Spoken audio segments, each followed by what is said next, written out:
नमस्कार. चला आज वाक्याच्या अशा एका भागाबद्दल जाणून घेऊया जो त्याला जिवंत करतो आणि खरा अर्थही देतो.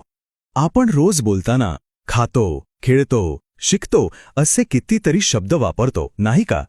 पण कधी विचार केलाय की व्याकरणात या शब्दांना नक्की काय म्हणतात? चला आज हेच रहस्य उलगडूया. हे शब्द म्हणजे दुसरं तिसरं काही नाही, तर ते आहेत क्रियापद, म्हणजेच वाक्याचा आत्मा. यांच्यामुळेच वाक्याला खरा अर्थ मिळतो. तर मग क्रियापद म्हणजे नेमकं काय? अगदी सोपा आहे. जो शब्द वाक्यातली ॲक्शन म्हणजे क्रिया किंवा एखादी स्थिती दाखवतो ना, त्यालाच क्रियापद म्हणतात. जसं इथे दिसतंय, राम खेळतो, ती वाचते, पक्षी उडतात. यामध्ये खेळतो, वाचते आणि उडतात हे शब्द क्रिया दाखवतात, म्हणून ती झाली क्रियापद. पण क्रियापद इतकं महत्वाचं का बरं? कारण त्याच्याशिवाय वाक्य पूर्णच होत नाही. जरा विचार करून बघा, नुसतं राम किंवा ती पुस्तक असं म्हटलं तर काही अर्थ लागतो का? नाही ना. पण जसं आपण म्हणतो राम खेळतो तसं लगेच चित्र स्पष्ट होतं. म्हणून क्रियापद वाक्याला पूर्ण करतं. चला आता जरा अजून खोलात जाऊया. क्रियापदांचे पण प्रकार असतात बरं का. त्यांना वाक्यात कर्माची गरज आहे की नाही यावरून त्यांचे दोन मुख्य प्रकार पडतात. इथे बघा, दोन्ही प्रकारांमधला फरक किती सोप्या पद्धतीने दाखवलाय. एक म्हणजे सकर्मक क्रियापद, ज्याला अर्थ पूर्ण करण्यासाठी कर्माची गरज असते, आणि दुसरं अकर्मक क्रियापद, ज्याला कर्माची गरज नसते.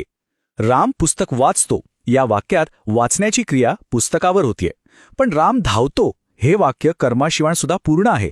धावण्याची क्रिया तिथेच पूर्ण होतीये. आता सकर्मक क्रियापदाबद्दल जरा अजून समजून घेऊ.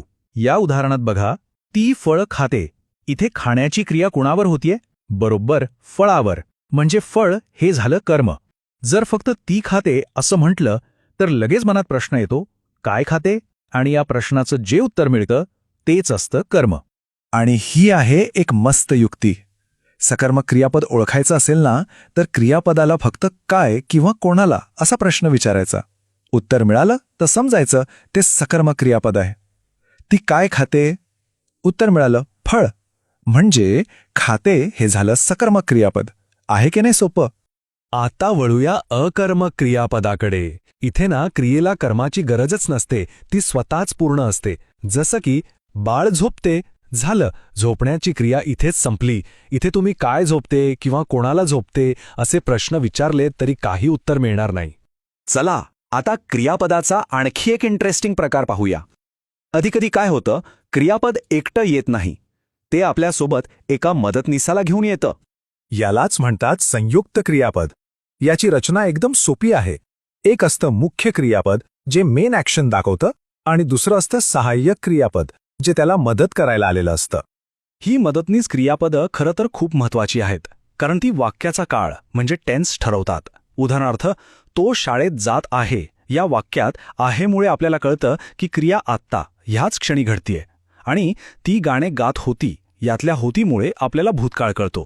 बरं, आता आपण क्रियापदांच्या एका अगदी वेगळ्या आणि म्हणू शकतो की भावनिक प्रकाराकडे वळूया.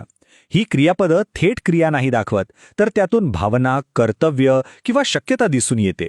यांना म्हणतात भाववाचक क्रियापदे. जसं की पाहिजे या शब्दातून कर्तव्य दिसतं, शकतोमधून शक्यता आणि हवेमधून इच्छा व्यक्त होते. ही क्रियापदं वाक्याला एक वेगळाच अर्थ देतात. जसं की मला अभ्यास करायला पाहिजे, यामध्ये कर्तव्याची भावना आहे नाही का? वा, तर आज आपण क्रियापदांच्या दुनियेत एक मस्त फेरफटका मारला. चला तर मग आपण काय काय शिकलो त्यावर एक पटकन नजर टाकूया. आज आपण समजून घेतलं की क्रियापद म्हणजे नेमकं काय, ते वाक्यासाठी इतकं गरजेचं का आहे, आणि त्याचे सकर्मक, अकर्मक, सहाय्यक आणि भाववाचक हे महत्त्वाचे प्रकार कोणते आहेत. आणि एक गोष्ट कायम लक्षात ठेवायची, क्रियापदाशिवाय वाक्य हे नेहमी नेहमी अपूर्णच असतं. आता जाता जाता एक छोटासा विचार. आज दिवसभरात ऐकलेलं किंवा वाचलेलं शेवटचं वाक्य आठवतंय का? त्यातलं क्रियापद कोणतं होतं? जरा विचार करा, म्हणजे तुमचा सराव पण होईल.